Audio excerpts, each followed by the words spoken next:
Hello नमस्कार प्यारे बच्चों, आप सभी का तहे दिल से हार्दिक स्वागत, वंदन, अभिनंदन है आप सभी के अपने YouTube चैनल आरके अकेडमी 02 पर। आज इस वीडियो के माध्यम से हम पढ़ने वाले हैं बेटे कक्षा 10 विज्ञान के भौतिक विज्ञान के बेहतरीन प्रश्नों को। ये इनको पढ़ने वाले आंकिक प्रश्नों को, भौतिक विज्ञान के आंकिक प्रश्न करने वाले हैं जो बेटे 2026 बोर्ड एग्जाम 2026 की दृष्टिकोण से आपको बहुत ही इम्पोर्टेंट रहेंगे। एक एक प्रश्न आपको समझाते हुए चलना है हमें, और एक एक प्रश्न को आपको समझते हुए भी पढ़ना है। ठीक है बेटे, ठीक। चलिए आपका वक्त जाया ना करते हुए बेटे हम पहले प्रश्न पर चलते हैं। चलिए पहला प्रश्न, चलिए पहला प्रश्न देखें बेटे। चलिए पहले प्रश्न में क्या कह रहे हैं? कह रहे हैं कि 20 ओम, 24 ओम तथा 25-30 ओम, 20 ओम, 24 ओम तथा 30 ओम प्रतिरोध वाले तीन तार, ये तीन तार हैं बेटे, और इन्हें जोड़ा जाएगा श्रेणी क्रम में, समांतर क्रम में जोड़ने पर प्रत्येक दशा में तुल्य प्रतिरोध ज्ञात कीजिए। यानी आया हुआ क्वेश्चन है बेटे 2019-2025, काफी बढ़िया और शानदार प्रश्न है बेटे। एक एक प्रश्न को समझते हुए चलना है आपको, ठीक है। ठीक, चलिए अब हम चलते हैं बेटे, आपको हल करते हैं।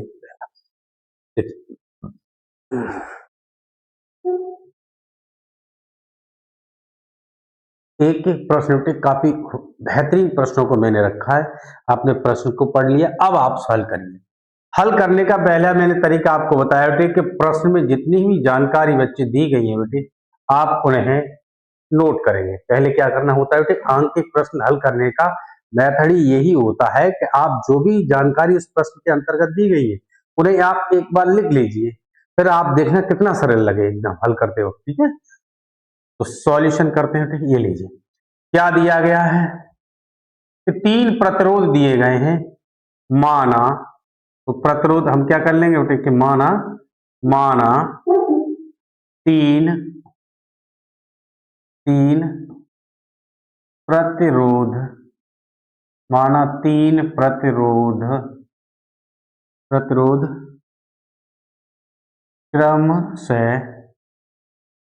क्रम से R1, R2 व R3 हैं। चलिए मान लिया बेटे हमारे तीन प्रतिरोध हैं, वो कौन कौन से? R1 है, R2 है और R3 है। अब इनके बाद क्या होगा वो समझिए। तब R1 बराबर, R1 का मान कितना दिया गया बेटे? 20 ओम। R2 बराबर कितना दे रहे हैं बेटे? 24 ओम। R3 बराबर कितना दे रहे हैं बेटे? 30 ओम। ये लीजिए 20, 24 और 30 तीन प्रतिरोध हमको दिए गए और कह रहे हैं कि इनका तुल्य प्रतिरोध ज्ञात करिएगा। क्या करना है बेटे? तुल्य प्रतिरोध ज्ञात करिएगा। कब? नंबर 1।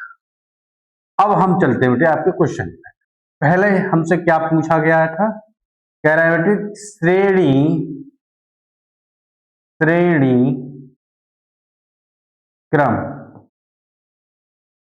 क्रम में तुल्य प्रतिरोध, श्रेणी क्रम में तुल्य प्रतिरोध। ये लीजिए, तो अब चलते हैं बेटे श्रेणी क्रम में तुल्य प्रतिरोध क्या होगा। ठीक है, ठीक। अब एक बात आती है बेटे कि श्रेणी क्रम का सर आंसर आप वो तुल्य प्रतिरोध क्या होता था वो हमने आप लोग लिखाया था बेटे कि RS बराबर, श्रेणी क्रम में क्या होता था बेटे? R1 plus R2 plus R3। ये लीजिए श्रेणी क्रम का जो तुल्य प्रतिरोध होता है मेरे प्यारे बच्चे, वो क्या होता है? RS बराबर, सर S क्यों लगाते हैं आप? एस इसलिए लगाता हूँ क्योंकि एस को श्रेणी क्रम को कहा जाता है अंग्रेजी में सीरीज। तो इससे मैं पहचानने में बच्चों को प्रॉब्लम ना हो कि आर एस का मतलब होता है श्रेणी क्रम में, ठीक है। हाँ, तो R1 plus R2 plus R3। अब आप इन्हें मान रख लीजिए, वही आपका आंसर हो जाएगा बेटे। चलिए बच्चों, आर एस के लीजिए, आर एस बराबर R1 का मान कितना है बच्चे? सर 20 है, 20 लिखे बेटे, प्लस R2 का मान 24 है बच्चे, 24 लिख लीजिए बेटा, प्लस R3 का मान कितना है बेटे? 30 है। आप इन्हें ऐड करें मेरे प्यारे बच्चे, वही आपका आंसर होगा। तो R S is equal to, देखिए बेटे, 0 4 0 4, 3 और 2 5 और 2 7, यानी हमारा जो प्रतिरोध निकल के आया बेटे वो कितना आया? आर एस श्रेणी क्रम में जो तुल्य प्रतिरोध है हमारा बेटे वो कितना है? 74 ओम आया। कितना आया बेटे? 74 ओम आया। आगे अगला, इसके बाद हमसे क्या कह रहे हैं कि कौन से क्रम में ज्ञात करना है? अभी श्रेणी क्रम में तुल्य प्रतिरोध आपने निकाल लिया। अब इसके बाद हमसे बात हो रही है बेटे समांतर क्रम की। किसकी बात हो रही है? समांतर क्रम की। नंबर 2 चल देंगे बेटे, समांतर समांतर समांतर क्रम। कैसे करेंगे? समांतर क्रम में तुल्य प्रतिरोध। समांतर क्रम में जो तुल्य प्रतिरोध होगा बच्चों वो क्या होगा बेटे? वो समझिए। समांतर क्रम में तुल्य प्रतिरोध। अब बात आती है कि समांतर क्रम में जो तुल्य प्रतिरोध का जो फॉर्मूला होता है वो क्या होता था? वो आप अच्छी तरीका से जानते हैं। हम जानते हैं सर बहुत बढ़िया तरीका से कि 1/RP। P क्यों लगाया? क्योंकि पैरेलल, P का अर्थ होता है कि पैरेलल यानी समांतर, जिससे आप समझने में प्रॉब्लम न आया। तो 1/R1 प्लस 1/R2 प्लस के 1/R3 और ये 1, ठीक है बेटे। अब आगे चलते हैं। अब यहां देखेंगे 1/RP बराबर 1/R1। R1 का मान कितना है बेटे? 20। कितना है? 20 प्लस 1/R2 का मान कितना है बेटे? 24 प्लस 1/R3 का मान बताए बेटे? 30। तो 30। अब इनका जो एलसीएम है बेटे 20, 24 और 30 का हमें क्या निकालना है? एलसीएम निकालना होगा, ठीक है। तो एलसीएम बताए बेटे कितना होगा? एलसीएम 20, 24, 30। अच्छा 20, 24, 30। देखो क्या निकाले दे रहा हूं, ये लो। देखो 20, 24, 30, ये लो, ठीक है। 2 से काटा 10, 2 से ये बेटे 12 बार, फिर 2 से ये कितने बार कट जाएंगे? 15 बार। ये लो 2 से फिर काट लो, 2 पंजे 10, 2 छिंग 12, 2 से ये कटेगा नहीं बेटे, ठीक है। हाँ 3 से काट लो, 3 से 5 यूं ही रखा, 3 दूनी 6 से 5 15। अब 5 से काट देंगे बेटे, तो 5 एकन 5 और ये 2 और ये 5 और सॉरी 5 एकन 5 और ये 2 से 2 एकन 2। कितना हो गया बेटे? देखो 2 दूनी 4, 7 तिया 12, 12 पंजे 60, 60 दूनी 120। कितना हुआ एलसीएम? 120, ठीक है। हाँ जो नहीं जानते बच्चे वो ऐसे कर लिया करें, ठीक है बेटे। हाँ 1/RP बराबर कितना हो जाएगा बेटे? 120, ठीक है। ये लो 20 से बेटे हम भाग देंगे 120 में, कितने बार चला जाएगा? 6 बार। ठीक है, ये लीजिए। अब 24 से 20 में भाग देंगे, कितने बार चला जाएगा? 24 से 2 5 बार। कितने बार जाएगा? 5 बार। 30 से देंगे बेटे, कितने बार चला जाएगा? 4 बार। कितने बार? 4 बार। अब ये हमारा आंसर बन गया। अब क्या देखो, 4 और 5 कितना हो गया? 9। 9 6 15, तो 15 बट्टे 120। 15 से हमने इनको काटा बेटे, 15 कन 15, 15 अट्ठे 120, तो 1/8। यानी हम कह सकते हैं बेटे कि आरपी बराबर, कैंची का गुणा करेंगे बेटे आरपी का, जे इधर, तो 8 एकन 8 ओ, ये और ये हमारा आंसर। बताइए बेटे, दोनों बातें हमसे की गई थी। कहा गया था कि दोनों स्थितियों में प्रत्येक दशा में तुल्य प्रतिरोध ज्ञात कीजिए। श्रेणी क्रम में ये रहा, श्रेणी क्रम में हमारा तुल्य प्रतिरोध रहा बेटे 74 ओम, और समांतर क्रम में कितना आया बेटे?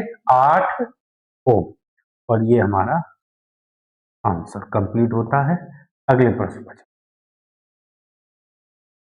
अगला प्रश्न बहुत ही बढ़िया, शानदार, जानदार प्रश्न बेटे, बहुत बहुत बढ़िया प्रश्नों को आपके सामने रखा गया है जिससे आप आसानी से समझ पाए। ये लीजिए, कह रहे हैं बेटे कि विद्युत धारा, विद्युत धारा होती है बेटे बिजली, इसे कहते हो तुम। मापन करते, किस में मापा जाता है बेटे विद्युत धारा को? आया हुआ प्रश्न है बेटे 2022, बहुत ही बढ़िया शानदार प्रश्न है बेटे, 2022 में आया हुआ प्रश्न है। चलिए एक बार सोच लीजिए। कह रहे हैं बेटे कि विद्युत जनित्र के द्वारा मापा जाता है इन्हें, धारा मापी द्वारा मापा जाता है, अमीटर के द्वारा मापा जाता है, या विद्युत मोटर द्वारा मापा जाता है? किसके द्वारा मापा जाता है? बताइए, किसके द्वारा मापा जाता है? आप बाजार में जाते हैं, हमने कहा चलिए आलू लेके आओ 2 किलो, तो बाजार में जो दुकानदार होता है, जो आलू तोलता है, तो किससे तोलेगा 2 किलो? तराजू से। सर वो तो तराजू से तोलता है। ठीक उसी प्रकार से विद्युत धारा को भी मापा जाता है किसी के द्वारा, तो कितने एम्पियर की धारा बह रही है ये पता करते हैं। तो किसके द्वारा पता करते हैं?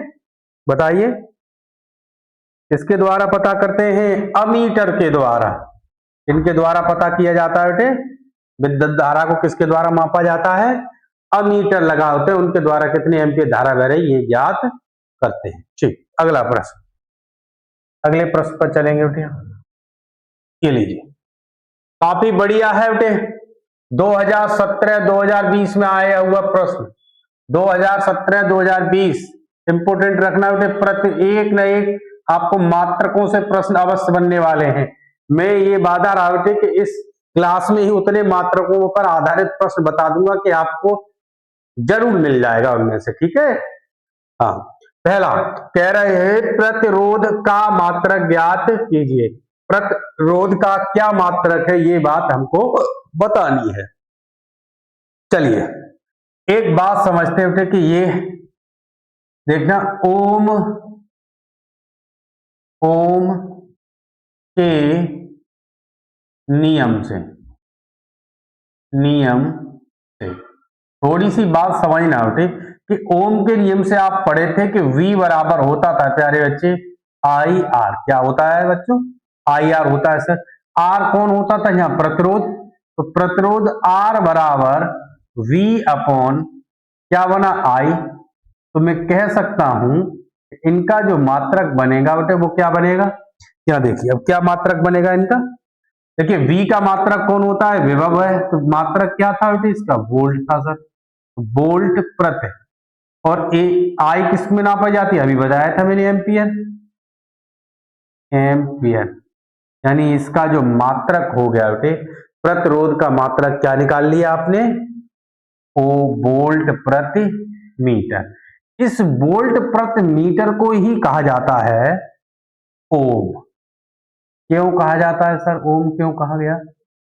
इसे ओम कहा जाता है क्योंकि ये लिखा है ओम का नियम, क्योंकि इसका जो प्रतिपादन है यानी कह सकते हैं कि खोज जो की थी वो वैज्ञानिक ओम थे, हेनरी ओम जिनका नाम था, हेनरी साइमन ओम, किसने की थी? साइमन ओम ने। तो अब देखें बेटे ऑप्शन के अकॉर्डिंग चलते हैं। अगर वोल्ट प्रति एम्पियर एम्पियर है तो ठीक है बेटे। देखिए एम्पियर है केवल, ये तो हो नहीं सकता, वोल्ट होता नहीं, कूलम है नहीं, तो अब कौन है? केवल ओम है। तो कौन सा सही रहा बेटे हमारा? Option C. ऑप्शन सी लगाए बेटे, सी फॉर कैट। ऑप्शन सी आपका राइट आंसर रहा बेटे। इस प्रश्न का राइट आंसर क्या रहा? ओम। मैंने आपको बता दिया बेटे कि कभी कभी ऐसा है कि हमने रटा दिया ओम, वो वहां नहीं आया तो तुम्हें प्रॉब्लम खड़ी हो जाएगी। तो आप चेक कर सकते हैं कि हमारा एक पहला मात्रक ये होता है और एक ये होता है। मैंने आपके लिए दोनों दे दिए, जैसा आप क्वेश्चन में दिया गया हो, प्रश्न में, ऑप्शन में, उसी हिसाब से चले जाओ। ठीक है, ठीक, आगे बढ़ो। अगला प्रश्न, प्रश्न को समझते हुए चलना है बेटे, एक एक प्रश्न चलिए समझिए। अगला प्रश्न का अवलोकन करें प्यारे बच्चे। ये कह रहे हैं कि प्रत्येक 4 ओम प्रतिरोधक यानी वाले 4 चालक तारों को समांतर क्रम में जोड़ा गया है। कौन से क्रम में जोड़ रहे हैं प्यारे बच्चे? समांतर क्रम में जोड़ने पर तुल्य प्रतिरोध ज्ञात कीजिए। क्या कह रहे हैं बेटे कि टोटल जो प्रतिरोध होगा यानी कुल प्रतिरोध जो होगा बेटे वो कितना होगा, ये चीज आप बताइए। अब आपने एक बार प्रश्न पढ़ा, प्रश्न में आपको क्या समझ में आया? थोड़ा बहुत आप समझ गए कि सर हम ये समझे कि हमें जो 4 चालक तार दिए गए हैं और उन चालक तारों का प्रत्येक का जो प्रतिरोध है वो कितना ओम दिया गया है? 4 ओम दिया गया है। ठीक है, ठीक। अब यहां हल कर देते हैं। आया हुआ प्रश्न 2013-2017, तो यानी हम कहेंगे बेटे कि दिया है। क्या दिया गया बेटे कि 4 चालक तार और जिनके प्रतिरोध हमको दिए गए कि 4 चालक तार हैं, हमने माना उनका प्रतिरोध क्रम से चारों का एक का R1 है, दूसरे का R2 और तीसरे तार का प्रतिरोध R3 है और चौथे का है बेटे R4। और प्रश्न ने हमसे क्या कहा कि चारों चालक तारों का प्रतिरोध कितने ओम है? 4 ओम। तो ये भी 4 ओम और ये भी 4 ओम दिया गया बेटे, ये भी 4 ओम और ये भी 4 ओम, यानी चारों चालक तारों का प्रतिरोध कितने ओम दिए गए हैं? 4 ओम दिया गया है। ठीक, और आपसे कहा गया है कि समांतर क्रम में जोड़ने पर तुल्य प्रतिरोध बताइए, जो हमने पहले बताया था। ठीक, अब यहां देखिए बेटे, अतः समांतर क्रम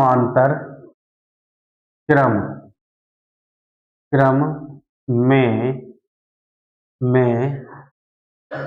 जोड़ने पर, समांतर क्रम में जोड़ने पर तुल्य प्रतिरोध, समांतर क्रम में जोड़ने पर तुल्य प्रतिरोध बताएं बेटे कि समांतर क्रम में जोड़ने पर तुल्य प्रतिरोध जो होगा वो क्या होगा? 1/RP। समांतर क्रम में क्या होता था बेटे? 1/RP। 1/RP 1/R1 plus 1/R2 plus 1/R3 plus 1/R4। ये हो गया बेटे हमारा समांतर क्रम में फॉर्मूला। अब आप इसमें मान रख दीजिए, तो 1/RP बराबर, बताओ बेटे चारों प्रतिरोधों का मान कितना है? 4, तो 1/4 और 1/4। देखना बेटे हर कैसे हैं बच्चों? समान है सर, तो समान है तो जोड़ लीजिए, 1 2 3 4, तो ऊपर भी 4/4, 4 ने 4 को काटा एक बार, तो ये बना, कैंची का गुणा करेंगे तो RP बराबर कितना आया बेटे? 1। RP का मान जो हो गया वो कितना आया बच्चों? 1 ओम। और यही हमारा आंसर। और ये ऑप्शन है बेटे, तो आप माफी चाहेंगे, ये ऑप्शनल ही है बेटे, तो ऑप्शन पे क्या है देखना, A4 एप्पल, पहला ही ऑप्शन में दिया गया बेटे 1 ओम, तो कौन सा ऑप्शन है हमारा 1 ओम। ठीक, आगे बढ़ते हैं बेटे, समझ में आ रहा है। हाँ, अगर आपको वीडियो अच्छी लग रही है बेटे तो वीडियो को ज्यादा से ज्यादा शेयर करिएगा अपने इष्ट मित्रों के साथ, जिससे उनका भी भला हो सके। और जो बेटे नए बच्चे हमारे साथ जुड़े हैं अभी इस वीडियो के माध्यम से, उनसे एक ही रिक्वेस्ट है कि चैनल को सब्सक्राइब कर लीजिए, जिससे हमारी आने वाली प्रत्येक वीडियो आपको आसानी से मिलती रहे। चलिए अगला प्रश्न देखेंगे। अगले प्रश्न में हमसे क्या कहा गया है कि बिजली यानी विद्युत धारा के बल्ब, बिजली के बल्ब का फिलामेंट, यानी इसको कहा जाता है बेटे तंत्र। फिलामेंट को क्या कहते हैं अपने तुम अपनी भाषा में? तंत्र।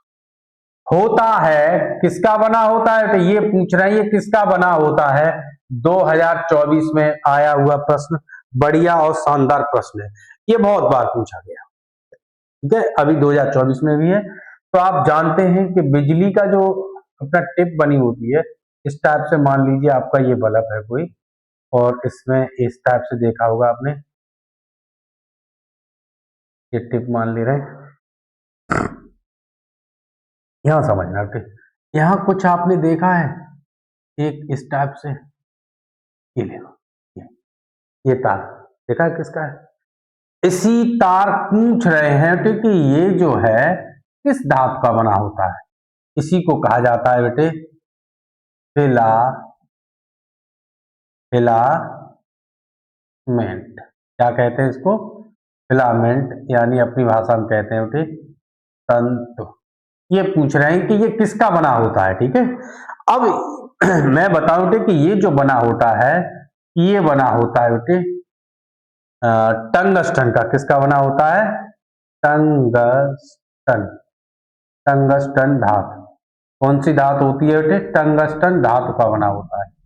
अच्छा, ये टंगस्टन धातु का ही कभी कभी पूछ लेते हैं कि ये टंगस्टन धातु का ही क्यों बना, इसलिए बनाया जाता है कि टंगस्टन धातु का है जो गलनांक होता है ना, टेम्परेचर गलने का, वो बहुत ज्यादा होता है। यदि किसी अन्य धातु का बना दिया जाए तो आपने देखा हुआ, अगर आपका बल्ब मान लीजिए 2-3 दिन लगातार जलता रहे, 2-3 दिन तक लगातार जलता रहेगा, और किसी धातु का टेम्परेचर मान लीजिए थोड़ा सा ही है, तो वो तो गर्म हो जाएगा और ये पिघल के गिर जाएगा, तो आपको तो बल्ब फूक जाएगा। ऐसे कब तक बल्ब लाएंगे आप नए नए? तो इसलिए क्या होता है, कभी कभी बल्ब आपने देखे कई कई सालों चलते रहते हैं, बहुत दिनों तक। क्यों चलते रहते हैं? क्योंकि ये जो टंगस्टन धातु का जो टेम्परेचर होता है वो इतना हो ही नहीं पाता कि इसको हम गला पाए, ठीक है, इसलिए ये कई दिनों तक चलते रहते हैं, ठीक है। हाँ, कभी कभी ये पूछा जाता है कि बल्ब में जो गैस भरी जाती है वो कौन सी गैस भरी जाती है, इसे भी नोट कर लेते हैं। बल्ब में जो गैस भरी जाती है वो कौन सी भरी जाती है? तो गैस का नाम लिखेंगे बेटे आर्गन। कौन सी गैस भरी जाती है? Argon gas. ये काफी इंपॉर्टेंट रखना, आर्गन गैस क्यों भरी जाती है? क्योंकि ये एक निष्क्रिय गैस होती है, ये किसी के साथ क्रिया नहीं करती। अगले प्रश्न, तो हाँ अपना ऑप्शन क्या रहा है बेटे इसके अकॉर्डिंग? देखिए ऑप्शन कौन सा है, नाइक्रोम का, ये है नहीं, टंगस। तो कौन सा ऑप्शन सही है हमारा? ऑप्शन सी, ऑप्शन सी हमारा राइट आंसर।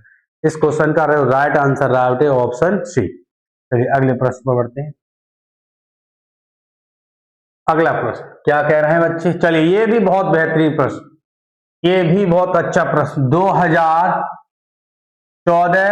2015 और 2020 मैंने कहा था बेटे कि बहुत इंपॉर्टेंट है, इस बार आपको बहुविकल्पी प्रश्नों में ऐसे प्रश्न देखने को मिलने वाले हैं। बोर्ड एग्जाम 2026 में आपको हूबहू ये बोर्ड में देखने को मिलने वाले हैं, ठीक है। हाँ, तो आपको रिक्वेस्ट है कि वीडियो में कोई जाएगा नहीं, स्किप नहीं करेगा, वीडियो पूरी अंत तक देखना है, एक एक प्रश्न को नोट कर। चलिए आगे बढ़े। क्या कहा गया बेटे वो पढ़ने का प्रयास करिए आप। ये कह रहे हैं कि विद्युत धारा का SI मात्रक, हमसे SI यूनिट पूछ रहे हैं, अथवा एक विद्युत परिपथ में बहने वाली विद्युत धारा की इकाई क्या होती है। इकाई कहे बेटे या मात्रक कहे, ये दोनों बातें कैसी होती हैं प्यारे बच्चे? समान होती हैं। कैसी होती है बेटे? समान। 2025 में भी आया हुआ प्रश्न है, 2025 में भी आया हुआ प्रश्न है, इंपोर्टेंट लिखें बेटे। बोर्ड एग्जाम 2026 के दृष्टिकोण से इसको क्वेश्चन मार्क रखना होगा बेटे, ठीक है, इंपोर्टेंट रहेगा। तो बताएं कि विद्युत धारा का एसआई मात्रक क्या होता है? ऑप्शन के अकॉर्डिंग कूलम होता नहीं है, जूल होता नहीं है, कैलोरी होता नहीं है, एम्पियर। कौन सा रहेगा बेटे? एम्पियर होता है, एम्पियर। सारे बच्चे लिखेंगे बेटे क्या होता है? एम्पियर। अच्छा, कूलम किसका होता है? कूलम नोट करें बेटे, कूलम किनका होता है? आवेश का, आवेश का। और जूल किनका होता है बेटे? जूल, जूल किसका एसआई मात्रक?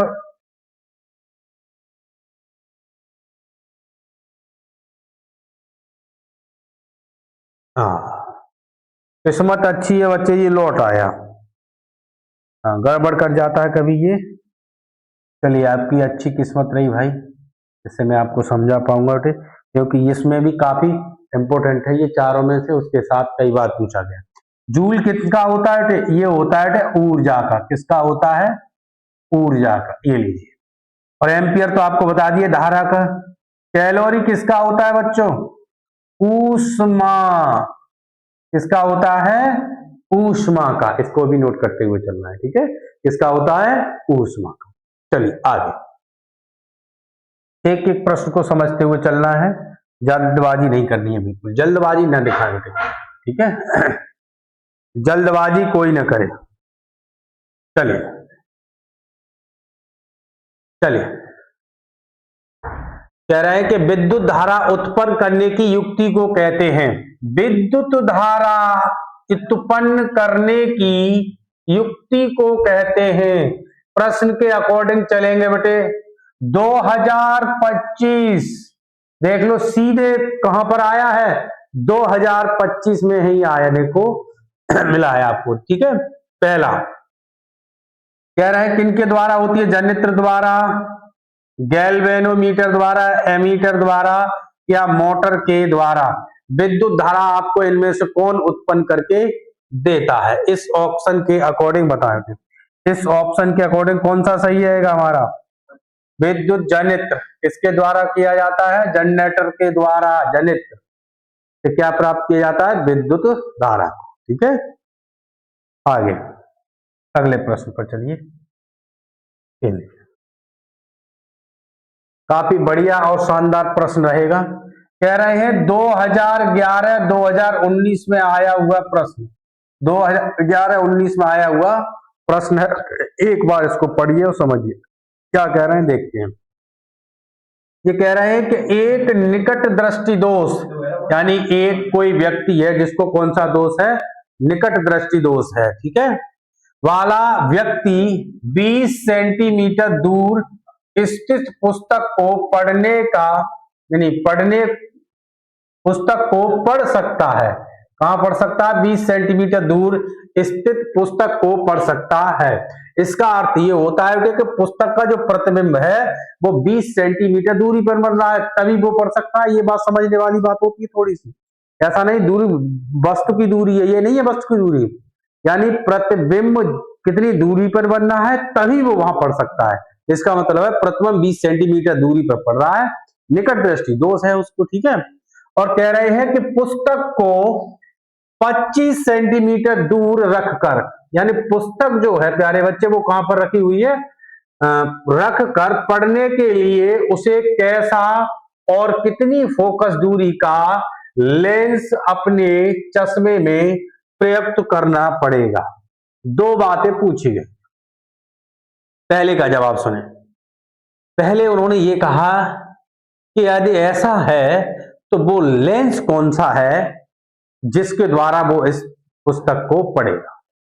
तो आप सभी जानते होते कि निकट दृष्टि दोष से जो व्यक्ति पीड़ित होता है उसे उचित फोकस दूरी का अवतल लेंस प्रयोग करना पड़ता है।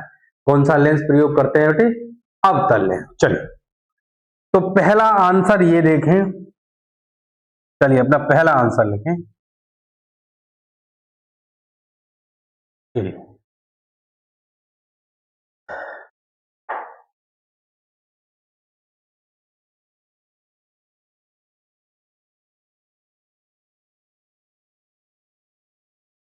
ये आंसर कहेंगे बेटे एक निकट दृष्टि दोष से पीड़ित, तो यहां लिखेंगे बेटे निकट, अतः निकट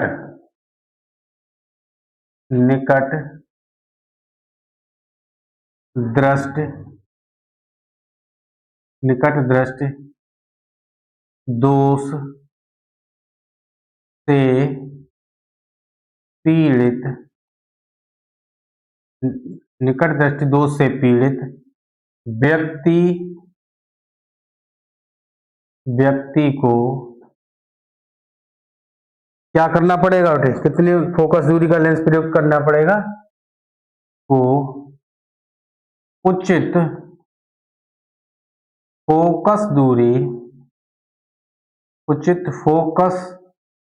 दूरी का अवतल लेंस, कौन सा लेंस प्रयोग करना पड़ेगा बेटे, अवतल लेंस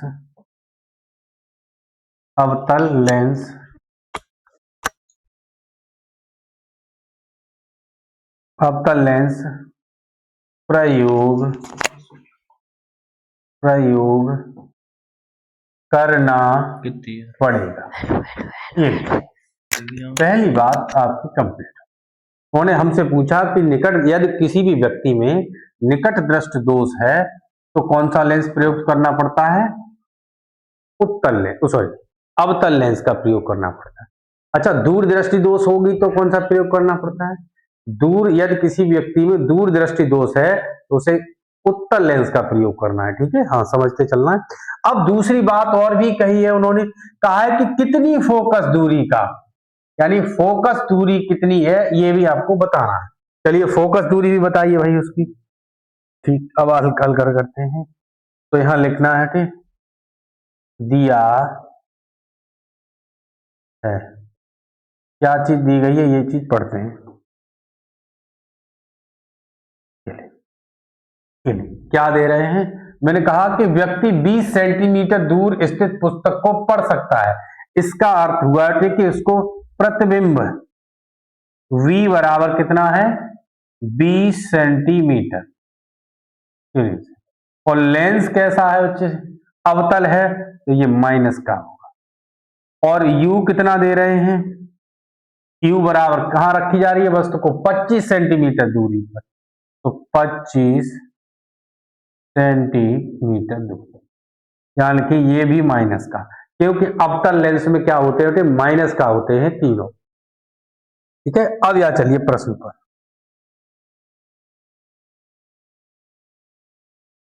अब हमें फोकस दूरी निकालनी है और हमें लेंस कौन सा है हमारा, अवतल लेंस। यहां लिखेंगे बेटे अतः लेंस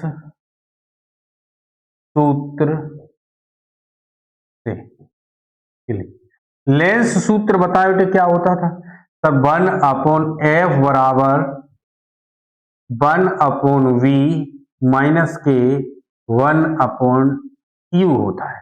लेंस का फॉर्मूला क्या होता है, 1/f बराबर 1/v माइनस का 1/u होता है। अब इसी में आप मानों को रख दीजिए, भैया हल हो जाएगा। मान रखते हैं, तो 1/f बराबर 1/v, v का मान कितना दिया बेटे, माइनस के 20 माइनस 1/, और u का मान कितना दे रहे हैं बेटे, माइनस के 25। चलिए, तो ये माइनस प्लस का हो गया, तो हमारा ये जो एलसीएम हुआ वो कितना हो गया, 20-25 का एलसीएम क्या सही रहेगा, 100 सही रहेगा। क्या सही रहेगा बेटे, 100। 20 से हमने 25 में 100 में भाग दिया, तो 20 पंजे 100, यानी माइनस के 5 प्लस 25 चौका 100, 4 बार गया, तो 1/f बराबर माइनस का 1/100। तो यहां से बेटे f बराबर निकली हमारी माइनस के 100 सेंटीमीटर, यानी जो फोकस दूरी होगी वो कितनी फोकस दूरी का प्रयोग करना होगा, 100 सेंटीमीटर। और इसी तरह से ये हमारा राइट आंसर होता है। कितना हो गया, मैंने कहा था कि अवतल लेंस है तो तीनों स्थितियां V, U और F कैसे रहते हैं, माइनस के। देखिए माइनस के 16 सेंटीमीटर। अगला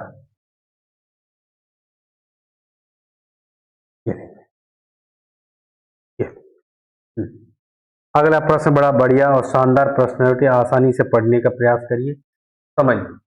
कह रहे हैं कि एक अवतल दर्पण की वक्रता त्रिज्या, बढ़िया तरीका समझना, वक्रता त्रिज्या 40 सेंटीमीटर है, इसके सामने एक वस्तु 15 सेंटीमीटर दूरी पर रखी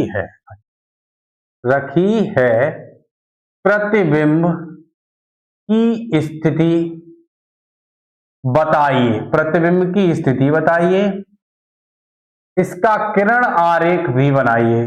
2023 में आया हुआ प्रश्न है, 2023 में भी ये आया हुआ प्रश्न है, बढ़िया प्रश्न रहेगा 2026 की दृष्टि से, इंपोर्टेंट लिखे बेटे। इस प्रकार का प्रश्न आपको देखने को मिलने वाला है, ठीक है। अब एक एक बात को समझना।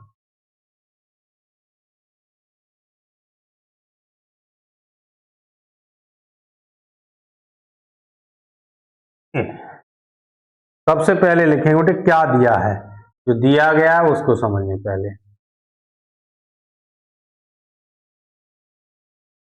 क्या कहा है, कह रहे हैं कि अवतल दर्पण, सबसे पहले यहां लिखें बेटे दिया है, और क्या दिया है वो यहां लिख लीजिए, जिससे आपको गलती के चांस बिल्कुल ना रहे, क्योंकि कभी कभी जल्दबाजी में वो गड़बड़ हो जाती है बच्चों पर। अवतल दर्पण, अब गलती नहीं होनी चाहिए, अवतल दर्पण, क्योंकि दर्पण हमें पता चल जाए कि कैसा है तो हम पता कर लेंगे कि एफ यू भी हमारे माइनस के होंगे या प्लस के। तो अवतल दर्पण है तो तीनों कैसे रहेंगे, माइनस के, ठीक है। कह रहे हैं कि अवतल दर्पण की वक्रता त्रिज्या, वक्रता त्रिज्या क्या होती है, आर बराबर कितनी दी गई है, 40 सेंटीमीटर, 40 सेंटीमीटर। हम जानते हैं कि फोकस दूरी जो होती है वक्रता त्रिज्या की कितनी होती है बच्चे, आधी होती है सर। तो आधी यानी 40/2, 2 से हमने इनको काटा बेटे, 2 दूनी 4 यानी 20। तो एफ बराबर जो आया कितना आया, 20 सेंटीमीटर। अब बात करिएगा कैसा लेंस दर्पण है, अवतल है, तो फोकस दूरी कैसी रहेगी, माइनस की, यानी माइनस के 20 सेंटीमीटर।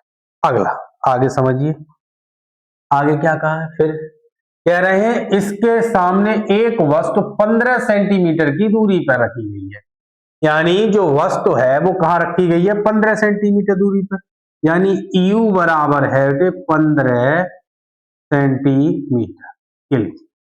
U का मान जो होगा वो कितना हो गया, 15 सेंटीमीटर U का मान होगा।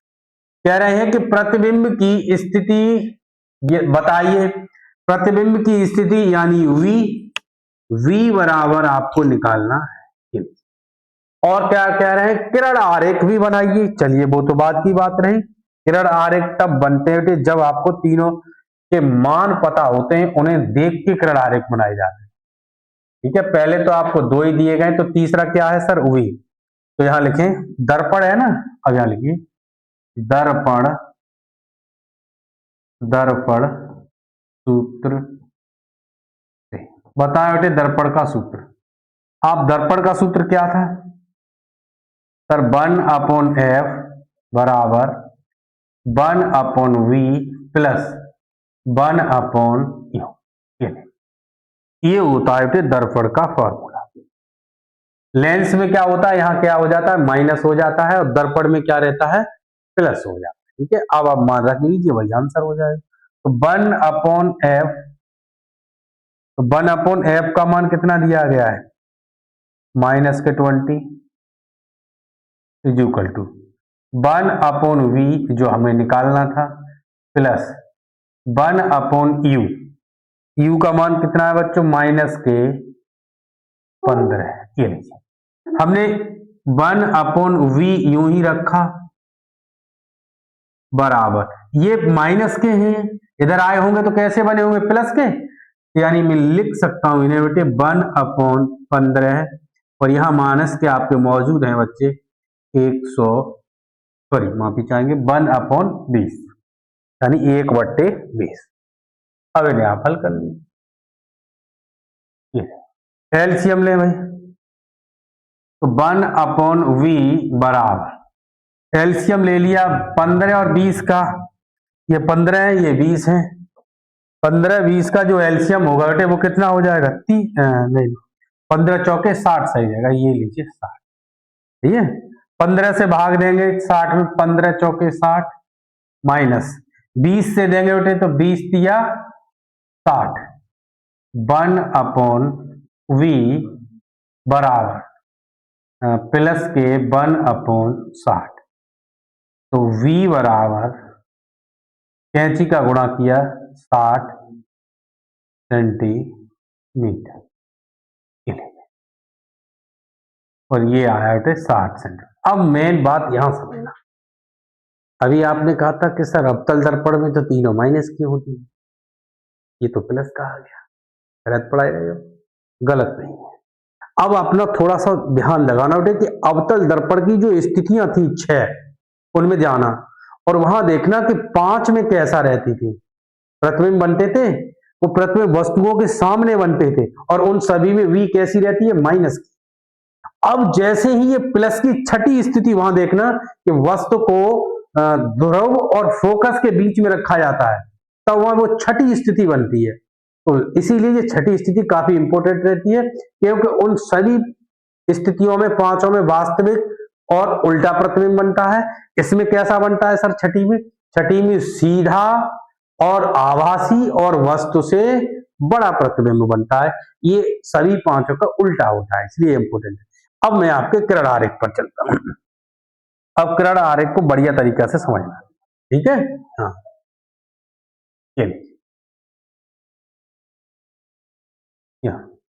यहाँ हेडिंग डाल दे बेटे, किरण आरेख, क्या डाल देना होगा, किरण आरेख, ठीक है, क्योंकि हाँ उन्हें किरण आरेख हम बना के दिखाएंगे, तो आपको लिखना होगा, हेडिंग डाल देना यहाँ पर बेटे, किरण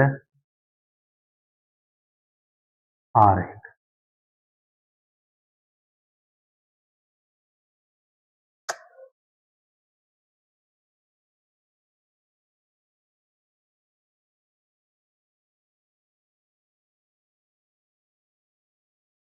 आरेख, ये राउटे आपका किरण आरेख। अब समझना, एक एक बात को समझते हुए चलना। सबसे पहले बात किसकी हुई है, अवतल दर्पण, ठीक है। अवतल दर्पण कैसे बनता था ये तुम जानती हो सर, यूं खींच, ये बना अवतल दर्पण, ये मान लीजिए अवतल दर्पण M1 और ये है M2। ये क्या होता है, ये परावर्तक पृष्ठ है, बनाना है हमें, तो एक साइड पर क्या कर देते थे, कलई करते थे। तो कलई किसकी की जाती है बच्चों, ज्यादातर रेड ऑक्साइड की, ठीक है। हाँ, अब तो भाई समय बदल गया, कुछ भी बना सकते हैं हम लोग, रेड ऑक्साइड की कलई की जाती, ना समझ में आ रहा। अब यहां से जस्ट ये हमने एक रेखा खींची बीच,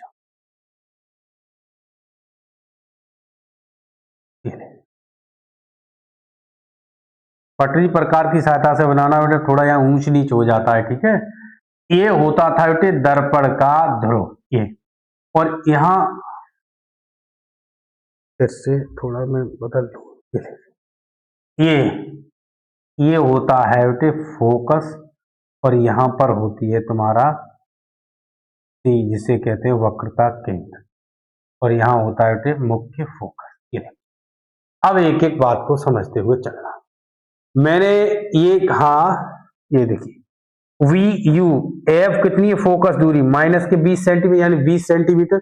फोकस दूरी जो है हमारी वो कितनी है, 20 सेंटीमीटर। फोकस दूरी क्या होती है, ध्रुव से मुख्य फोकस तक की दूरी को क्या कहते हैं, फोकस दूरी। अब यहां समझना, ये जो फोकस दूरी है बेटे वो कितनी है, 20 सेंटीमीटर। ये लिखना तब चित्र में आसानी होगी। यहां तक समझना, ये कितनी है, 20 सेंटीमीटर, ठीक है। और वक्रता त्रिज्या हमारी कितनी दी गई थी, 40 सेंटीमीटर। यानी ये जो दूरी है यहां से 40 सेंटीमीटर है। ये लीजिए, ये 40 सेंटीमीटर हो गई, ठीक। अब यहां समझना बढ़िया तरीका से फिर से। अब ये जो वस्तु रखी है वो देखना, वस्तु की दूरी कितनी निकाली है अभी आपने, कितनी है वस्तु की दूरी, देखो 15 सेंटीमीटर है। कितनी दे रहे हैं, 15 सेंटीमीटर। तो इसका मतलब ये है कि जब भी दर्पण नाप तौल जो होती थी वो कहां से होती है, ध्रुव से। तो ध्रुव से यहां तक की टोटल दूरी ये कितनी, 20। तो इसका मतलब ये है कि जो वस्तु होगी वो यहाँ कहीं रखी होगी, क्योंकि ये तो 20 है, हमें तो 15 चलनी है ना। तो वस्तु कहाँ रही होगी सर, यहाँ होगी कहीं। तो वस्तु जो रखी गई है वो यहाँ कहीं रखी गई। मान लीजिए ये वस्तु यहाँ रखी गई, ठीक है, जिसको हम बिंदु दे दे रहे हैं बी, ठीक है। और ये जो दूरी है वो कितनी हो जाएगी फिर, 15 सेंटीमीटर। ये जो दूरी है 15 सेंटीमीटर। अब पता चल गया वस्तु कहाँ रखी है, सर बी पॉइंट पर है। अब देखना कितना आसान हो जाए। और वस्तु की जो लंबाई है मैंने थोड़ी बड़ी बना ली बस, ये हमारी वस्तु है, जिससे आपको समझ में आया। ये है वो बोलते पॉइंट, यानी वस्तु की जो लंबाई है वो कितनी है, ए बी है, ठीक है, ठीक। अब यहां समझना, अब मैंने यहां से ये जो किरण आरेख बनेगा वो यहां से वस्तु के ए बिंदु से एक प्रकाश की किरण निकलती है, इसको कहते हैं बेटे ए। ये प्रकाश की किरण निकलती है, और ये जो प्रकाश की किरण है कहां से निकलती है, ए से। और मुख्य अक्ष इसको कहा जाता है, तो ये जो रेखा है सीधी, इसको कहते हैं मुख्य अक्ष। क्या कहते हैं, मुख्य अक्ष। मुख्य अक्ष के कैसी हो जाती है, समांतर हो जाती है। और समांतर जाने के बाद परावर्तक पृष्ठ पर टकराने के बाद कहां से होकर गुजरती है, मुख्य फोकस से होकर गुजरती है। कहां से होकर गुजरती है, मुख्य फोकस से होके गुजरती है। पैमाना रखना बेटा, थोड़ा ऊंच नीच हो जाता है, ठीक है। आप लोग पैमाना प्रयोग करिए, मुझ पर इधर उधर हो सकता है। अब जब ये तो मुख्य फोकस से होके गुजर गई, ये निकाल दी। अब दूसरी जो प्रकाश की किरण निकलती है वो वक्रता केंद्र से होकर निकल जाती है, ये देखिए। तो सर नीचे तो प्रतिबिंब ही नहीं बन रहा, और आप तो कह रहे हैं कि 7 सेंटीमीटर पर बनता है, अभी निकाल के दिखाया था तुमने, तो ये सही नहीं हुआ। अब क्या होता है, यहां से बस मेन रोल यहीं से है। तो यहां से ये होता है बेटे कि जैसे ही इस किरण को हमने क्या किया, आगे बढ़ाया, ये देखिए ये डॉट डॉट आगे बढ़ाया, ठीक वैसे ही इसे भी हम क्या करेंगे, डॉट डॉट करके आगे बढ़ाओ। ये लीजिए, ये कहीं मिले, जब ये जहां मिलते हैं वहीं प्रतिबिंब बनता है। कहां मिला जाके, ये बिंदु ए डैश पर, ये हो गया बेटे ए डैश, और यहां से हमने ये रखा, ये लीजिए। अब ये जो दूरी है ये ए डैश है और ये बी डैश। तो प्रतिबिंब हमारा कहां पर बना बेटे, अब पीछे जाके। तो अब आप लिख सकते हैं कि प्रतिबिंब ये रहा, कितनी दूरी पीछे बना, 60 सेंटीमीटर दूरी। अब बन गया किरण आरेख, समझ में आया पूरा। तो हम कह सकते हैं कि हमारा प्रतिबिंब कहाँ कैसा है, देखो मैंने बताया तो सीधा, यानी वस्तु ए बी है, बिल्कुल सीधी रखी है, ए डैश बी डैश, यानी वस्तु कैसी है, सीधी है।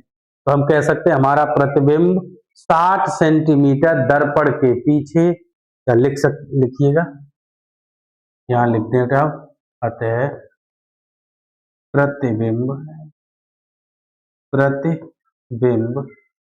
दर्पण से 60 सेंटीमीटर पीछे, दर्पण से 60 सेंटीमीटर पीछे, सीधा कैसा बनेगा बेटे, सीधा आभासी सीधा आभासी तथा वस्तु से बड़ा बनेगा।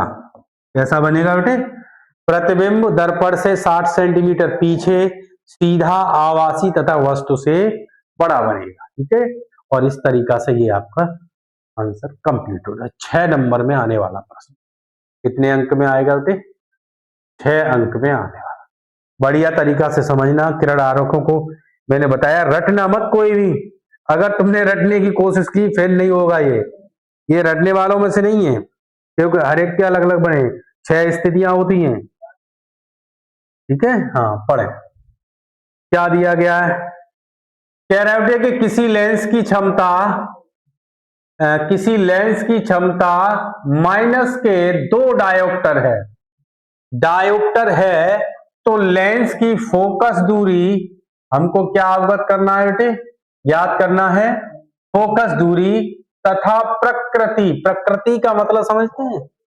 प्रकृति का अर्थ होता है कि लेंस कैसा होगा, इसे कहा जाता है प्रकृति। तो क्या कहते हैं? प्रकृति। आवाज कम करो बेटे। ठीक, क्या कहते हैं बेटे? प्रकृति। 2025 बढ़िया सवाल। 2025 में आया हुआ प्रश्न है, बढ़िया तरीका से समझना है। ठीक है, चलिए अब हम समझते हैं प्रश्न को। सबसे पहले हमने क्या बताया कि जो चीज प्रश्न में दी जाए उठे उसको लिखना। पहले दिया है, ये लीजिए क्या चीज दे रहे हैं वो समझिए। ये क्या दे रहे हैं कि लेंस की क्षमता को बताए उठे किससे व्यक्त किया जाता था? पी से। पी बराबर दे रहे होते माइनस के 2 डायोप्टर। लेंस की फोकस दूरी ज्ञात करिए। फोकस दूरी कहते हैं बेटे एफ से, जो आपको निकालना है। दूसरी प्रकृति बताइए। प्रकृति बतानी है बेटे कि लेंस जो है किस टाइप का लेंस है, ये बातें हमको बतानी है। चलिए दोनों बातें अभी कंफर्म कर लेते हैं। यहां समझना, देखिए बेटे हम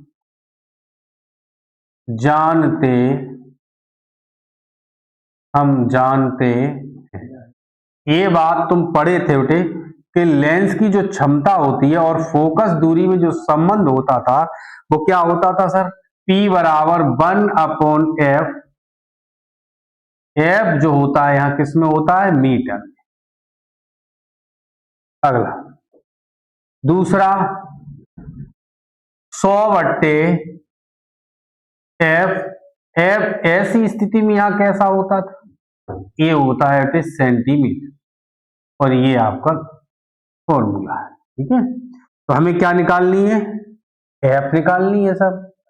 तो यहां से हम कह सकते हैं बेटे कि एफ बराबर, हमने ये ले लिया, एफ बराबर ये यहां आ जाएगा तो 100/p बराबर, समझना। तो ये हो गया बेटे 100/p का मान कितना है बेटे? माइनस का 2। तो ये लीजिए माइनस के 2 हमने भी रख लिया। 2 से हमने इनको काटा, 2 पंजे 10। कितने बार कटा? 50 बार। 2 पंजे 10, यानी f बराबर माइनस के 50। अब किसकी दूरी तो इसमें किसकी है? देखो सेंटीमीटर, यहां लिखोगे अब 50 सेंटीमीटर। ये बात क्लियर हो। अब बात इसकी प्रकृति पर समझिए। मैंने ये बात बताया था कि जब भी फोकस दूरी माइनस की है तो समझ जाना किसकी माइनस होती है? केवल एक लेंस की होती है, जिसको कहते हैं अवतल लेंस। और सर दर्पण में है, दर्पण में फोकस दूरी किसकी माइनस की होती है? अवतल दर्पण की। ठीक है, तो अब यहां बताना है, ये लीजिए तुमसे पूछा गया था प्रकृति, अतः प्रकृति इस प्रकृति का लेंस है। तो लेंस जो होगा कौन सा होगा? अवतल लेंस। आपसे ये पूछा जाता है कि लेंस कौन सा होगा, और ये हमारा आंसर है। और इस तरीका से ये प्रश्न कंप्लीट होता है। वीडियो अच्छी लग रही है बेटे तो ज्यादा से ज्यादा अपने इष्ट मित्रों के साथ वीडियो को शेयर करिएगा, और जो इस वीडियो के माध्यम से बच्चे नए जुड़ रहे हैं वो चैनल को सब्सक्राइब करते हुए करेंगे। ठीक है बेटे, चलिए आगे अगले प्रश्न पर चलेंगे। अगले प्रश्न में क्या कह रहे हैं वो समझिए।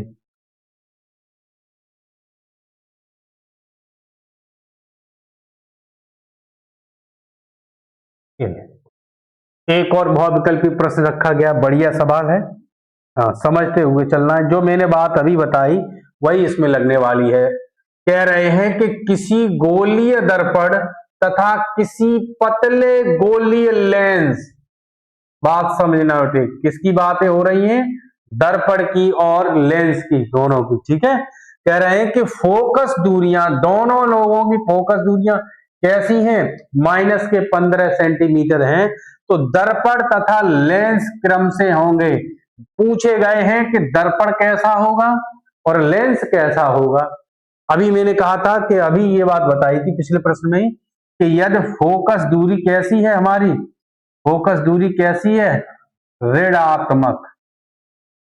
फोकस दूरी यदि ऋणात्मक आती है बेटे, तो पहली बात, अगर दर्पण पूछा जाए तो जवाब देना होगा बेटे अवतल दर्पण। दूसरी बात, अगर फोकस दूरी ऋणात्मक है और तुमसे ये पूछे बेटे कि लेंस कौन सा होगा, तो जवाब देना मेरे प्यारे बच्चे अवतल, अवतल लेंस। क्या होगा? अवतल लेंस। चलिए अब बात करते हैं प्रश्न पर। 2020, 23, 2025 आया हुआ प्रश्न, कई बार आया हुआ, इंपोर्टेंट लिखे हुए स्टार लगाएं इस पे, बोर्ड एग्जाम 2026 के लिए। अगला, हाँ, तो कैसे लेंस रहेंगे बेटे कि दोनों ही हमारे अवतल हैं। ये सॉरी, ये यहाँ गलती हो गया, अवतल होगा। ठीक है बेटे, अवतल दर्पण। तो दोनों ही देखना, ये भी अवतल है, ये भी अवतल है, यानी हमारे कौन सा सही? Option A, option A is the right answer this question. कौन सा होगा? दोनों अवतल होंगे। कैसे होंगे? दोनों अवतल होंगे। देखो, ये हैं दोनों अवतल, अवतल दर्पण, अवतल लेंस, तो दोनों अवतल होंगे। और इसमें दोनों उत्तल दे रहे हैं, ये गलत हो गया फिर, और इनसे तो कोई बनता ही नहीं। आगे अगला प्रश्न, अगला प्रश्न देखें क्या कह रहे हैं वो समझ लीजिए। अगले प्रश्न पर पढ़िए। कह रहे हैं कि किसी गोलीय दर्पण के वक्रता केंद्र एवं मुख्य अक्ष की परिभाषा दीजिए। कह रहे हैं कि इनकी परिभाषा दीजिए। एक अवतल दर्पण, अच्छा नहीं, उत्तल है भाई। उत्तल दर्पण की फोकस दूरी 30 सेंटीमीटर है, दर्पण के सम्मुख 5 सेंटीमीटर, लंबी वस्तु दर्पण से 3 सेंटीमीटर दूरी पर रखी है। प्रतिबिंब की स्थिति, आकार एवं प्रकृति बताइए, यानी प्रतिबिंब कैसा बनने वाला है दर्पण द्वारा, सॉरी उत्तल दर्पण द्वारा। ठीक है, कैसा प्रतिबिंब बनेगा उत्तल दर्पण द्वारा।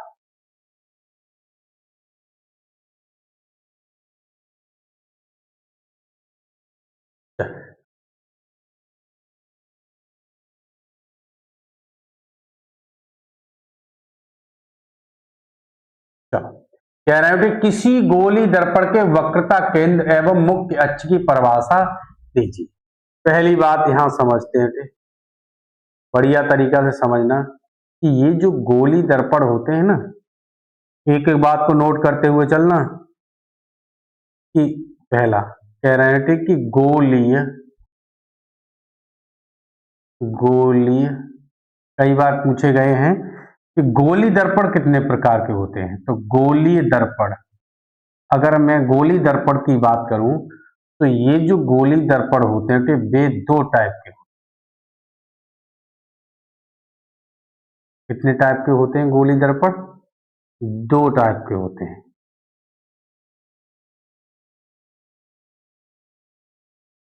एक होता है अवतल, अवतल दर्पण, और दूसरा होता है उत्तल, उत्तल दर्पण। एक होता है अवतल दर्पण और एक होता है उत्तल दर्पण, यानी दोनों दर्पण हमारे कितने प्रकार के होते हैं? दो टाइप। अगली बात, कई बार पूछा हुआ प्रश्न है, नोट रख के रखना बहुविकल्पी के लिए कि दर्पण कितने प्रकार के हैं। पहला रटे रटे अवतल और दूसरा उत्तल। अब कह रहे हैं कि वक्रता केंद्र क्या होता है? हेडिंग डाले बेटे, वक्रता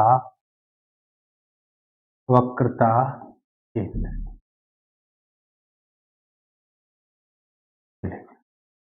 वक्रता केंद्र।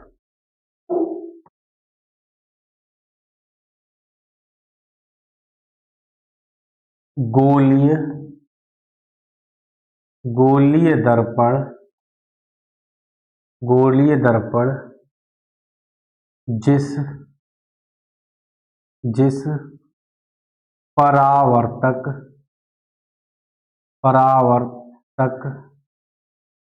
पृष्ठ, गोलीय दर्पण जिस परावर्तक पृष्ठ का भाग होता है उस गोले के केंद्र को, किसको बेटे, केंद्र को वक्रता त्रिज्या कहते हैं। ये इंपॉर्टेंट लिखना है। वक्रता त्रिज्या कई बार पूछा गया है डेफिनेशन के लिए, ठीक है। हाँ, इसको दोनों को इंपॉर्टेंट रखना, कई बार पूछा गया ये। अगला, अच्छा, वक्रता केंद्र हो गया, और कुछ भी था, मुख्य अक्ष भी है। मुख्य अक्ष, दूसरी हेडिंग डालेंगे बेटे, मुख्य अक्ष।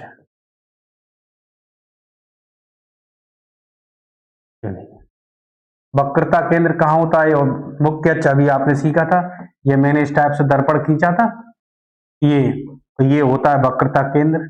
सी, यहां लिख लीजिए, इसे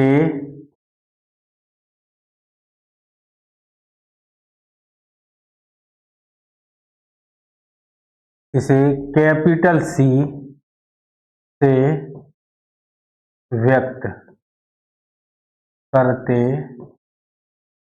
इसे कैसे व्यक्त करते हैं, कैपिटल सी से। अब बात करते हैं मुख्य अक्ष की। मुख्य अक्ष बताइए क्या होता है।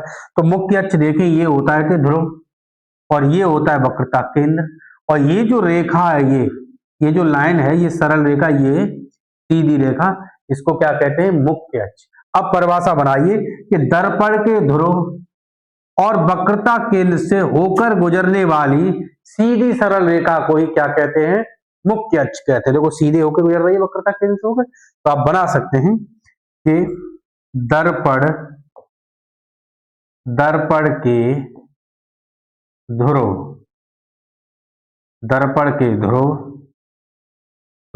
P तथा वक्रता केंद्र C से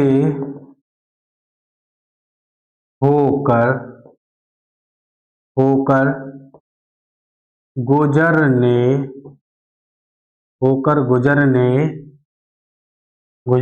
वाली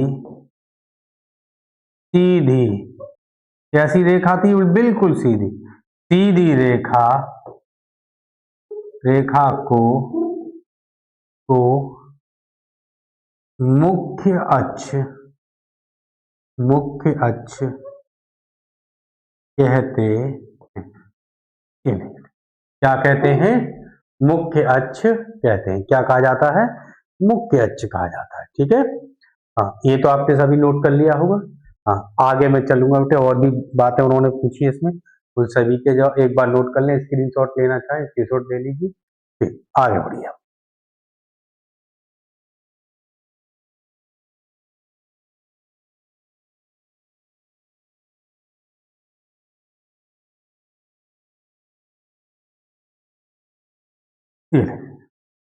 ये लो, हाँ, क्या कहा गया वो भी समझिए। हल कर रहे हैं बेटे हम, इसने प्रश्न में के रूप में भी कहा, देख लीजिए। कह रहे हैं कि एक उत्तल दर्पण कैसा है, तुरंत लिखते हैं, दिया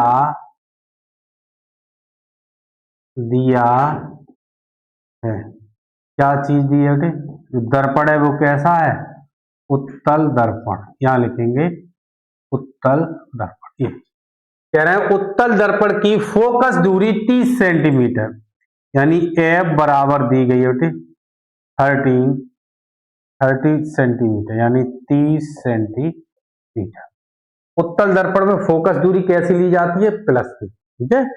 हाँ, अगला कह रहे हैं फोकस दूरी 30 सेंटीमीटर, दर्पण के सम्मुख 5 सेंटीमीटर लंबी, अच्छा लंबाई दी है भाई, किसकी दी है? 5 सेंटीमीटर लंबी वस्तु। तो वस्तु की लंबाई को कहा जाता था बेटे ओ। तो ओ बराबर कितनी दे रहे हैं? 5 सेंटीमीटर। 5 सेंटीमीटर वस्तु दर्पण से 30 सेंटीमीटर की दूरी पर रखी है। वस्तु यानी यू, यू बराबर कितना है? 30, ये भी 30 ही है, 30 है, अच्छा ये भी 30 है। 30 सेंटीमीटर दूरी पर वस्तु रखी है। अच्छा यू कैसा रहता है इसमें? ऋणात्मक रहता है। उत्तल दर्पण में यू कैसा लिया जाता है? ऋणात्मक। ठीक है। यू बराबर माइनस के 30। कह रहे हैं प्रतिबिंब की स्थिति ज्ञात करिए, यानी v का मान निकालना है भाई। ये लो, और ये कहानी खत्म तुम्हारी। ये लीजिए v का मान निकाल लीजिए भाई।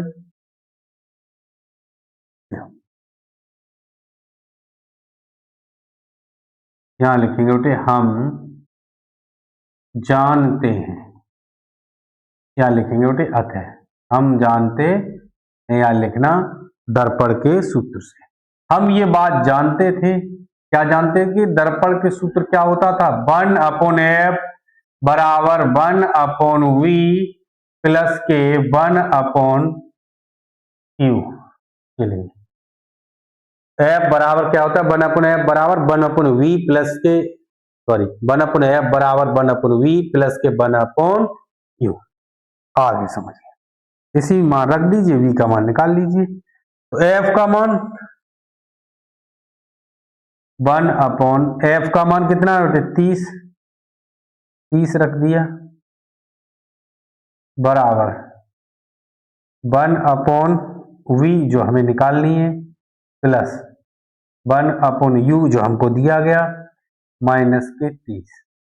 अच्छा ये माइनस के बेटा हमने v को यूं ही रखा, ये रहे आपके v, ये माइनस का है, इधर गया होगा तो कैसा बना होगा? प्लस का। तो ये बने बेटे प्लस के 1/ माइनस का इधर आया तो प्लस के 30। तो यहां तो पहले से ही मौजूद था 1/30। v बराबर 1 और 1 कितना बना बेटे? 2/30। 2 से काटो बेटे, 2 एकन 2 और ये 15। तो v बराबर कितना हुआ? 15 सेंटीमीटर। v प्लस का है तो हम कह सकते हैं अतः प्रतिबिंब दर्पण के पीछे 15 सेंटीमीटर दूरी पर बनेगा। ये इसकी पूरी प्रकृत स्थिति हो गई। लेकिन अब बात उन्होंने स्थिति के अलावा और भी कहा है हमसे। कह रहे हैं कि आकार और बताइए। हिंदी जो मैंने अभी बताया वो लिख लेंगे। अब बात करते हैं बेटे आकार की। आकार, अब बात किनकी होने वाली है? आकार। तो देखना आकार के लिए क्या होता है कि हम जानते हैं, आप लोग एक बात पढ़े थे बेटे कि m बराबर, m कौन होता था सर? m क्या होता है? आवर्धन। तो आवर्धन m बराबर बताएं बेटे क्या था? कि सर दर्पण में माइनस के v/u बराबर I/o। बताओ बेटे यही था, यही था। I प्रतिबिंब की लंबाई, O वस्तु की लंबाई।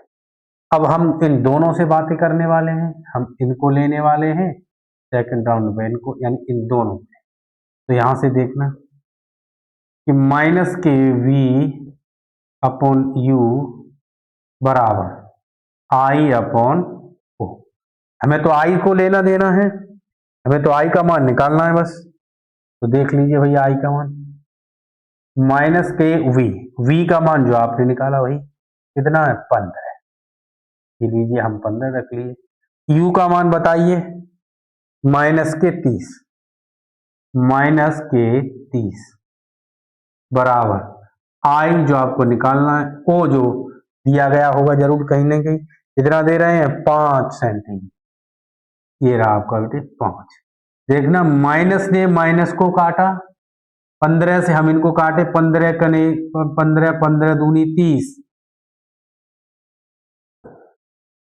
कैंची का गुणा किया, जे इधर आए और ये 5 इधर गया, 5 एकन 5, तो ये बना बेटे 2i बराबर 5।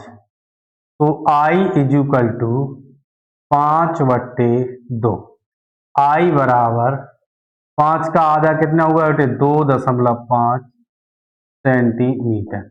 यानी मैं कह सकता हूं कि प्रतिबिंब की जो लंबाई है वो कितनी लंबाई का प्रतिबिंब बनने वाला है, 2.5 सेंटीमीटर लंबाई का प्रतिबिंब बनने वाला है। वो वस्तु कितनी थी 5 सेंटीमीटर लंबाई की, यानी प्रतिबिंब वस्तु के जस्ट क्या है आधा है। ठीक है हाँ। और ये आपका आंसर, ये ठीक। अगले बहुविकल्पी अगला प्रश्न बहुत ही बढ़िया शानदार जानदार बहुविकल्पी प्रश्न है बेटे, 1-1 सेकंड वाले प्रश्न। बताइए कई बार पूछा है भाई, इंपोर्टेंट रखो इसके लिए। कह रहे हैं कि स्वस्थ नेत्र के लिए स्पष्ट दृष्टि की न्यूनतम दूरी, बहुत बार पूछा गया है, कितनी रटी हुई है हर एक बच्चे को, भूलना नहीं है। 2011, 14, 18, 19, 20 बताएं बेटे कितनी होती है स्पष्ट दृष्टि की न्यूनतम दूरी 25 सेंटीमीटर, 50, 75, 100 कितनी होती है 25। वेरी गुड, कितनी होती है 25 सेंटीमीटर, बहुत बढ़िया बच्चों, कितनी होती है 25 सेंटीमीटर। ठीक, अगले प्रश्न। अच्छा ये न्यूनतम दूरी 25 सेंटीमीटर होती है बेटे, अगर पूछ ले यही अधिकतम, अधिकतम पर भी टिक करें रखे हो, अधिकतम, और अधिकतम दूरी पूछ ले फिर क्या करेंगे, अधिकतम दूरी जो होती है वो कितनी होती है अनंत, कितनी होती है अनंत, अधिकतम दूरी कितनी होती है अनंत। चलिए अगला, अगला प्रश्न बताओ बेटे, ये कह रहे हैं निकट दृष्टि दोष से पीड़ित व्यक्ति के लिए चश्मे में प्रयुक्त किया जाता है कौन सा लेंस लिया जाता है, 2011, 2019, 2022, 2011, 19, 22, बढ़िया प्रश्न है। ठीक है, कौन सा लेंस प्रयुक्त किया जाता है, उत्तल लेंस, अवतल दर्पण या अवतल लेंस। चश्मा है, पहली बात चश्मा है तो दर्पण वाली बात गलत दोनों। ठीक है, चश्मा में क्या लगने वाले हैं लेंस लगते हैं। इनमें से लेंस हमने पहले ही बताया कि निकट दृष्टि दोष के लिए उचित फोकस दूरी का क्या लिया जाता है अवतल लेंस। तो ऑप्शन डी फॉर देवसेना, कौन सा सही है डी, अवतल लेंस प्रयुक्त किया जाता है। अगला करें बेटे, अगला और अब नहीं कोई, सही है चलिए एक और है और ये लास्ट प्रश्न पर चलने वाले हैं। चलिए कह रहे होते कि किस दृष्टि दोष से के निवारण में द्विफोक्सी लेंस, अच्छा द्विफोक्सी लेंस क्या चीज होती है, द्विफोक्सी लेंस का मतलब होता है बेटे, आपने देखा होगा कुछ व्यक्तियों के चश्मे में ऊपर दो लेंस लगे होते हैं, उत्तल और अवतल दोनों लगे होते हैं, उसे कहा जाता है द्विफोक्सी लेंस। ठीक है, और कई बहुत बार पूछा भी जाता है कि जो चश्मे ऊपर जो लगता है ना उसको कहते हैं उत्तल और जो निचला नीचे रहेगा उसे कहते हैं अवतल। ठीक है, ये नोट करते रहना। हाँ, कह रहे हैं कि लेंस का उपयोग होता है 2025 में ही सीधा पूछा गया है, बताएं कि कौन सा होता है। द्विफोक्सी लेंस में निकट दृष्टि दोष के लिए होता है, दूर दृष्टि दोष के लिए होता है, जरा दृष्टि दोष के लिए होता है, ये सभी किसके लिए होता है एक बार सोच लीजिए, जवाब देते कौन सा है इसका ऑप्शन बताइए। This question is right answer कौन सा रहेगा, ऑप्शन सी फॉर कैट, जरा दृष्टि दोष। यानी जरा दृष्टि दोष से पीड़ित व्यक्ति में कौन सा निवारण के लिए कौन दो फॉक्सी लेंस का प्रयोग होते हैं? जरा दृष्टि दोष के लिए दो फॉक्सी लेंस लगाया जाता है। और ये इस वीडियो का अंतिम प्रश्न हुआ। आप सभी से गुजारिश है कि जो बच्चे इस वीडियो के माध्यम से हमारे साथ नए जुड़े थे वो चैनल को सब्सक्राइब कर लें और ज़्यादा से ज़्यादा वीडियो को शेयर करिएगा, जिससे प्रत्येक बच्चे को भला हो सके। ठीक है, इसी के साथ ये जय हिंद जय भारत।